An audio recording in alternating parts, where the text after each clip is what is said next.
ladies and gentlemen, to Anonymous Contributors Month here on Reaction and Review. Tonight, guys, I'm taking a look at an Italian cannibal film from 1981. That movie is Cannibal Ferox. I'm not sure if I'm pronouncing that correctly, because, well, no matter where the fuck I would look, I haven't found any place that actually tells me if this is pronounced as Ferox or Fero or however the hell you want to say it.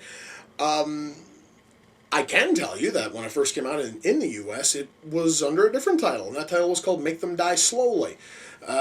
Frankly, that is a far cooler title than Cannibal, Ferox, but I'm not going to dwell on that.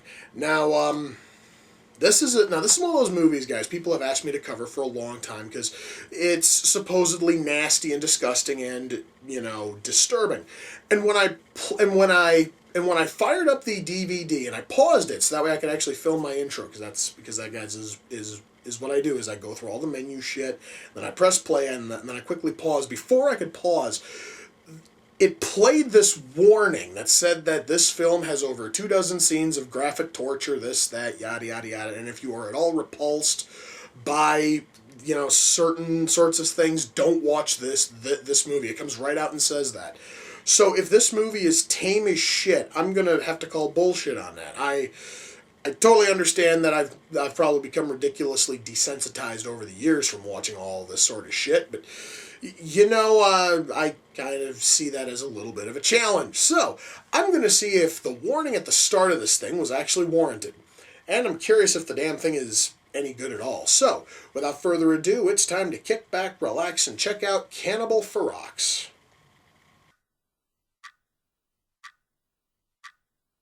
You guys happen to remember when I covered Cannibal Holocaust and I talked about that awesome opening song? Yeah, compare it now to this faux disco bullshit which this movie's starting off on. I am hoping that the movie gets better, but so far I can tell you right now the soundtrack kind of sucks so far.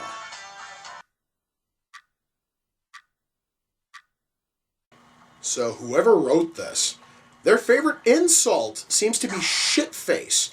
I've heard it said at least 4 times in this opening scene, and yay, now we have a character just shot. Guy who was called shitface 4 times and then shot. Okay. By the way, the acting in this thing is fucking terrible, I just want to let you know. So, in South America, in order to avoid bad luck, it's customary to eat roaming butterflies. Sure. I'm gonna totally believe that. I don't want to believe it. To be totally frank, I fucking don't, but hell, at least it sounds sort of cool, I guess. Well, I never really thought I would get to see a film where a fucking anaconda crushes its prey to death. Kind of a pity its prey is all small and cute and furry. It's actually kind of sad. Still, though, I've always wanted to see an anaconda crush its prey, so shit, that's sort of a positive. Holy shit, I got to see a leopard feast on a monkey. That's fucking awesome. Everything else in this movie kind of sucks, but damn it, that was sort of cool.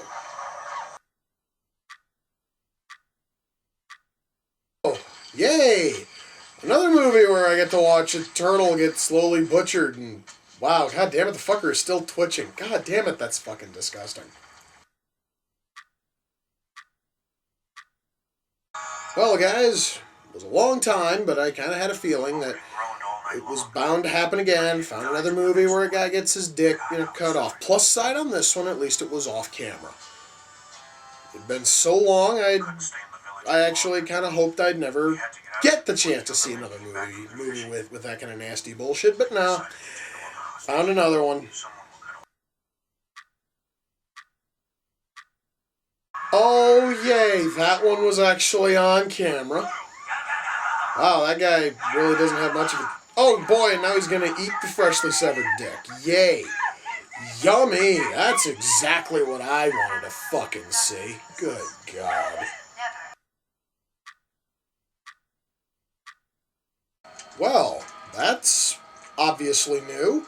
I never thought I'd get to see I believe that's an alligator being butchered on camera. By the way, I'm sick and tired of hearing this fucking song. This song is being used as much as that irritating bullshit that was used in Requiem for a fucking Dream. It basically is their go-to song when they're too lazy to come up with something new, and I'm sick of hearing it.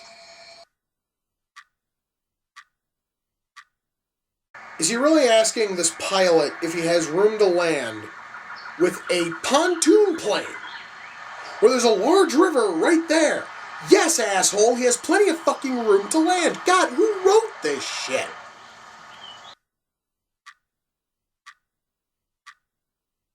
Jesus Christ, that was fucking stupid. No, shut it.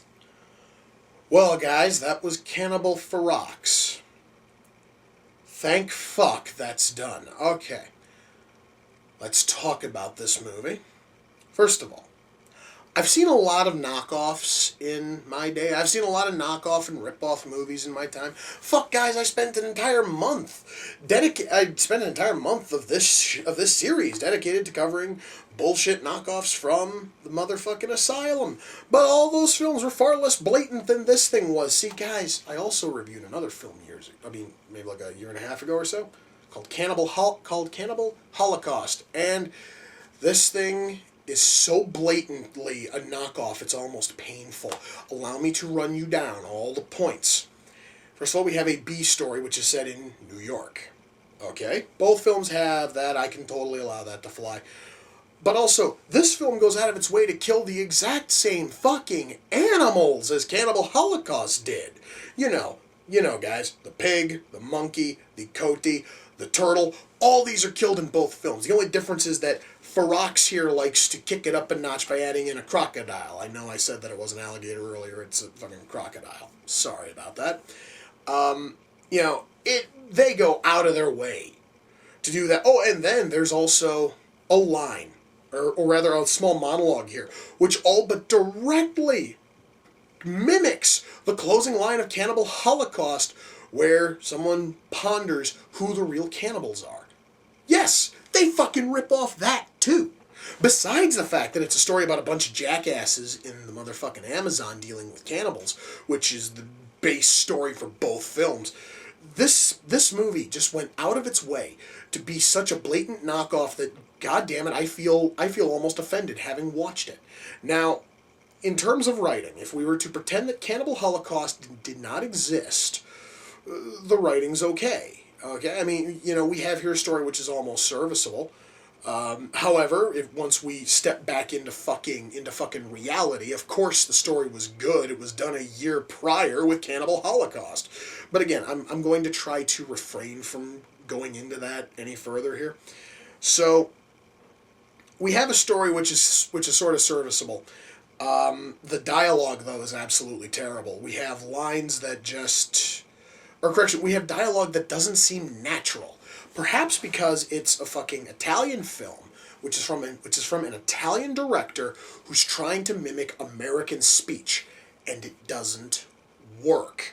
The very fact that the opening scene has two fucking mobsters calling him shit face like 4 times before shooting him. By the way, just as a brief little note, I don't know a single American who calls another American shit face. Perhaps maybe that's a fucking, Italian thing they brought over. I don't know. I do not know. I do not care. So we have stuff like that. We have just tons of dialogue. It just doesn't feel natural. It all feels kind of stilted and a little bit weird. Part of that might be the fact that almost all this dialogue is dubbed in.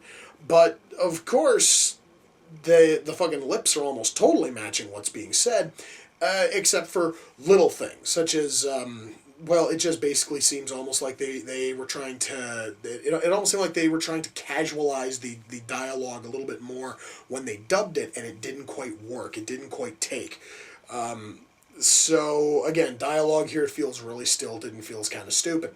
Of course, part of that has to do with the acting. The acting in this thing is wooden as shit. Nobody who did the dubbing, put in any kind of effort to actually bring some life into this. But then again, when you have people who are overacting this bad physically, you then have to try to match that with your dub work, and it doesn't work that well. It actually makes the whole thing feel way too hammy and way too cheesy. And mind you, coming from someone who loves hammy, cheesy bullshit, if this thing is too much for me, then you know that you fucked up bad. Let's see. So the acting kind of sucks. The story's okay. Music. Oh boy, music. We have three kinds of music. Anytime that they are in New York, we have this like faux disco bullshit, like this shit. In fact, it's this same song. I'm just playing over the closing credits again for you. This stupid song plays every time they're in fucking New York. Every time that the cannibals are about to kill somebody, or when the cannibals are about to pop up, you hear this bullshit like chanting, goofy sounding thing, which it sounds terrible. And then there's like a handful of other little pieces of music that are put in, and they almost sound like a rock infused sort of thing, but still it's not that good. So guys, the score here kind of sucks. The fucking music in this movie is, well, it's at times it's passable, and I would have no problem with that fucking song that plays over all of the cannibal scenes, if maybe they had a few more pieces of music that played over the cannibal scenes. And I reference Requiem for a Dream because it did the same goddamn thing. It takes the same piece of music and plays it again and again and again to the point where you're fucking sick of it by the time the movie's done.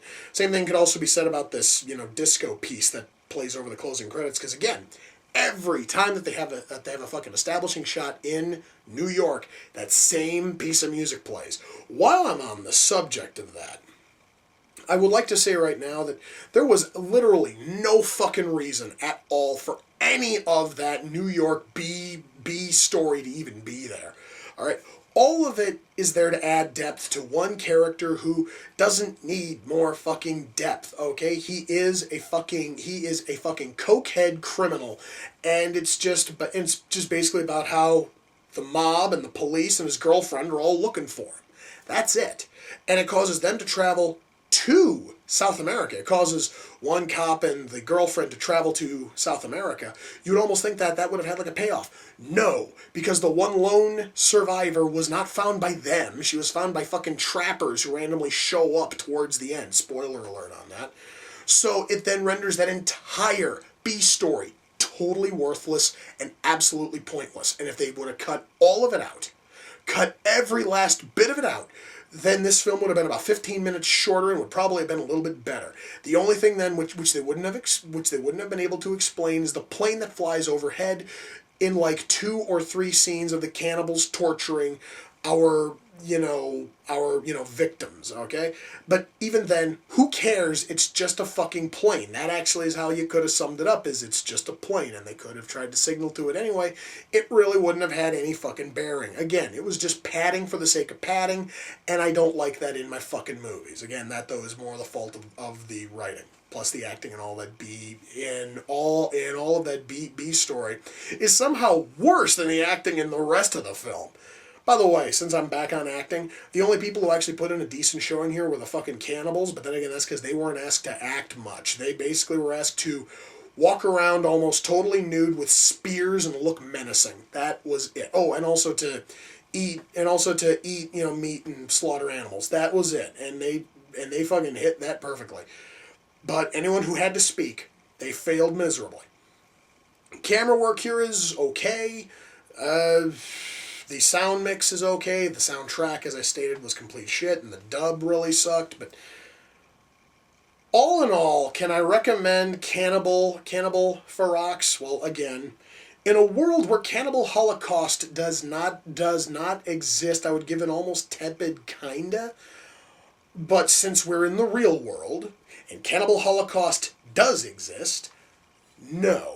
I cannot recommend this watery, dead-eyed bullshit knockoff for any reason at all. All right? First of all, I would like to say that even by 1981 standards, this film is ridiculously tame. And I'm almost ashamed of movie critic Joe Joe Bob Briggs, who has a blurb on the back here that says 98 on the vomit meter. Joe Bob, I used to actually think you were kind of intelligent, but if this thing is a 98 on your fucking vomit meter, the son of a bitch had better go up to a goddamn 1,000, alright? There is nothing ultimately nauseating in here outside of, again, butchering a fucking turtle, which again was done far better in Cannibal Holocaust and was far more stomach turning in Cannibal Holocaust, just to let you guys know. Now, since this is Anonymous Contributors Month, Cannibal Ferox here came off the Amazon wish list, but I don't know who sent it in. And to whoever did, thank you, because not only was I curious about checking out this movie for quite a while, but a lot of people wanted me to watch this one. And I guess I was kind of expecting more. I mean, I was totally expecting something that was similar to Cannibal Holocaust. I wasn't expecting something which is almost a piss poor half-assed Xerox of Cannibal Holocaust. Frankly, guys, this movie is ridiculously disappointing, and frankly, I'm kind of happy that I'm done watching it, because now I can move on to bigger and better things, and hopefully I won't be wasting my time with more fucking Italian cannibal movies. Because if this thing is anything to fucking go by, all of them are just taking every single element from Cannibal Holocaust and doing it poorly.